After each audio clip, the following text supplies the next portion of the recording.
We're speaking with Ernest Morrell, who is the inaugural Macy Professor of Education and Director of the Institute for Urban and Minority Education at Teachers College, Columbia University. The theme of DML 2015 this year is Equity by Access. Tell us about your session and why you are excited about it this year. Well, the theme of our strand is about digital media and learning and youth civic engagement. We're really excited about it because we can see in a lot of spaces outside of school that young people are using media. They have instincts around media. They're producing films. They're engaged in social media. They are using media to create their own social movements, but at the same time, there's not as much of a take up about that in school. So we want to do a couple things with our strand. We want to think about what can we learn from watching the beauty and brilliance of young people as they create their own social movements in digital spaces without adults, and what does that look like?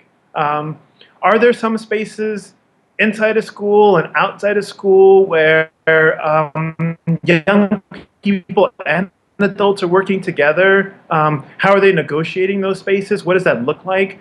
What kind of support do young people need from adults? What does it mean for adults to be involved in this kind of work with young people? How do you know whether you're giving enough or not giving too much or overstepping your bounds? And who's asking good questions about this? The third area we're really concerned about is who's taking this up in the classroom? Whether that's a history teacher or a math teacher or an English teacher, a fifth grade teacher, a high school teacher. What does it look like to engage both digital media and youth social movements inside of a formal discipline in a K-12 classroom? So we're hoping to get teachers and their students to come and talk about their successes, their failures. I think one question we're really asking is not necessarily does this work or doesn't this work, but what kinds of questions are you asking about the environment to actually learn? If you're going to have equity by design, one of the things that you need is a feedback loop.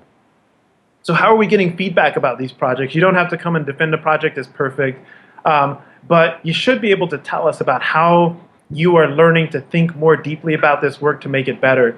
So hopefully we'll have examples from each of those three, as I listed, youth to youth movements without adults, kind of youth adult interactions outside of formal schooling environments, and then kind of teachers and students working together inside of classrooms.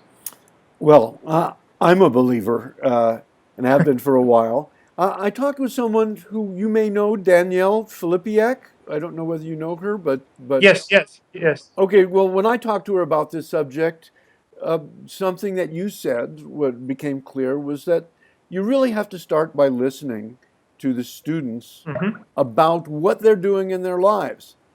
Yes. Something that they're really not always accustomed to their teachers asking. You have any kind of hints about how you go about actually finding out or making them comfortable enough to let you in on how they're using their media outside of the classroom? That's a great question. I think that, you know, so by definition, we're considered teachers, right? And teacher has connotations of holding the knowledge and disseminating knowledge, right? And so there aren't always built-in theories about teachers as learners from students, and but students also come into many classrooms with those expectations. I don't have to offer much. I do what I'm told.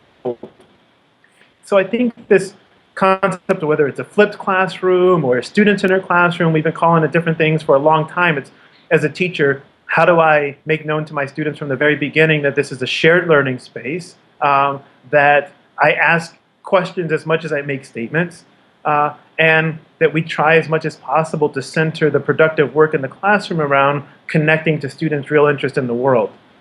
So the question isn't how can I become a better writer, but how can I use writing to engage issues that really care about me? If the question's asked in that way, I'll probably be more uh, I'll be more willing to become a better writer, but I'll also be willing to share more about my life. So it's not just asking, tell me about your life. A lot of times I start with the questions, if you could change the world, what would you change? Right? What's something that you really see that you want to make a difference in? And that's how we get into these conversations. It's not necessarily teachers prying into the student's life as much as together asking questions that will reveal students' interests and concerns. And being a real guardian of that knowledge and acting upon it. So the first time they tell you something, then it goes in one ear and out the other, and then you're back to Macbeth.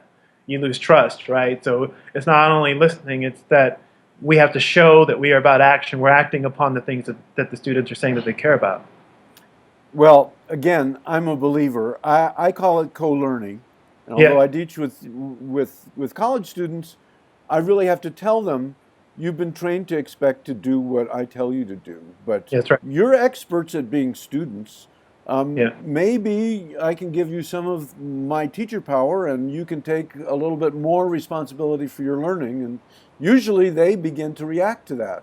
Yes. Well, this is I think, very important subject, and I know it will be a terrific session. So thank you for your time, Ernest. Thank you so much, and I hope that everyone that's listening will submit proposals to come to the conference. I think it's one of the smartest and most timely conferences, themes, foci that I've seen in quite some time.